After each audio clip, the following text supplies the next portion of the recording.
Hello viewers. நான் தான் உங்கள் VV victory successful IAS YouTube channel. நமது யூடியூப் சேனலில் இந்த டிஎன்பிஎஸ்சி நான் இன்டர்வியூ சிடிஎஸ் இந்த எக்கனாமிக்ஸு சிலபஸை, ஏன்னா இந்த துறையில் நான் கொஞ்சம் படிச்சிருக்கேன், என்னென்ன சப்ஜெக்டு அந்த சிலபஸ் கவர் ஆகிற மாரி ரெஃபரன்ஸ்லாம் உங்களுக்கு நான் இப்பொழுது வீடியோ மூலமாக காமிக்கிறேன்.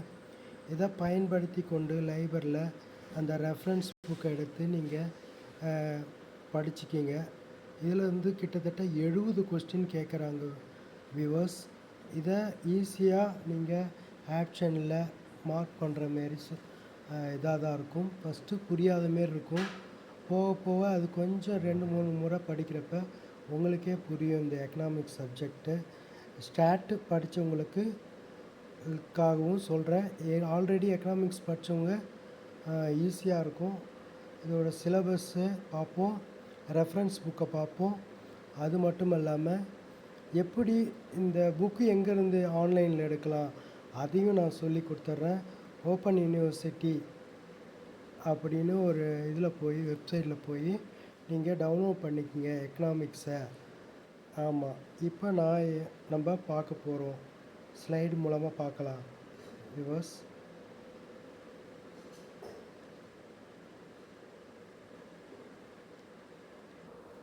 இது டிஎன்பிஎஸ்சி சிலபஸ்ஸு தமிழில் எடுத்திருக்கோம். அழகு 6th 7th நுண்ணியல் பொருளாதாரம். இதிலிருந்து 15 கொஸ்டின் கேட்குறாங்க வியூவர்ஸ். ஓகேவா? அடுத்தது பேரியல் பொருளாதாரம், மேக்ரோ எக்கனாமிக்ஸ். இது பாலிசி 20 கொஸ்டின் கேட்குறாங்க. பணவியல் கொள்கை, இந்திய பொருளாதாரம், இதுக்கு 20 கொஸ்டின் கேட்குறாங்க. இப்போ எந்தெந்த புக்கை நம்ம ரெஃபரன்ஸ் பண்ண போகிறோம் அதை இப்போ ஸ்லைடில் பார்க்கலாம் வியூவர்ஸ். அதாவது மேக்ரோ எக்கனாமிக்ஸ், பேரியல் பொருளாதாரம், அந்த நீங்கள் எங்கெங்கே பார்க்கலாம்? பரிந்துரைக்கப்பட்டது இந்த நூட்களை பாருங்கள். லைப்ரரிக்கு போய் இந்த எடிஷனில் நீங்கள் பார்த்தா உங்களுக்கு சிலபஸ் கவர் ஆகுது. அடுத்ததாக நம்ம பார்க்குறது நுண்ணிய பொருளாதாரம், பரிந்துரைக்கப்பட்ட நூல்கள். இதை பார்த்துக்குங்க வியூவர்ஸ், லைப்ரரியில் பாருங்கள். இதில் ஃபுல்லாக கவர் ஆகுது. அடுத்த இதை பார்ப்போம் ஸ்லைடில். இதில் நேஷ்னல் இன்கம், இந்திய வருமானம், அதை பற்றி பார்க்கப்படும். இந்த புக், இந்த பரிந்துரைக்கப்பட்ட நூலில் பாருங்கள், லைப்ரரிக்கு போங்க. இதை நீங்கள் ரெஃபரன்ஸாக எடுத்துக்கோங்க வியூவர்ஸ். பெற்றுக்கொள்ளத்தக்கதாய் ஓட வேண்டும், பைபிளில் சொல்லப்படுகிறது.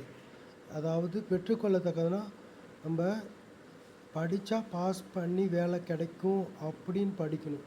அப்போ தான் நீங்கள் பைபிள் சொல்கிற வார்த்தைக்கும், நீங்கள் எவ்வளோ பெரிய காம்படிஷனில் எதிர்கொண்டாலும் கடவுள் மேலே பாரத்தை போட்டு நான் ஜெயிப்பேன் அப்படின்னு முழு நம்பிக்கையோடு நீங்கள் போராடணும். அப்போ தான் இந்த போஸ்டிங்லாம் உங்களுக்கு கிடைக்கும். அதே போல் எல்லா எக்ஸாம், குரூப் 1, குரூப் 2, குரூப் 4 அனைத்து வித எக்ஸாமும் இந்த ஃபார்முலாவை நீங்கள் யூஸ் பண்ணுங்கள். இது தேவனுடைய வார்த்தையாக இருக்கிறது. பணவியல் கொள்கை, பரிந்துரைக்கப்பட்ட நூல்களை பாருங்கள்.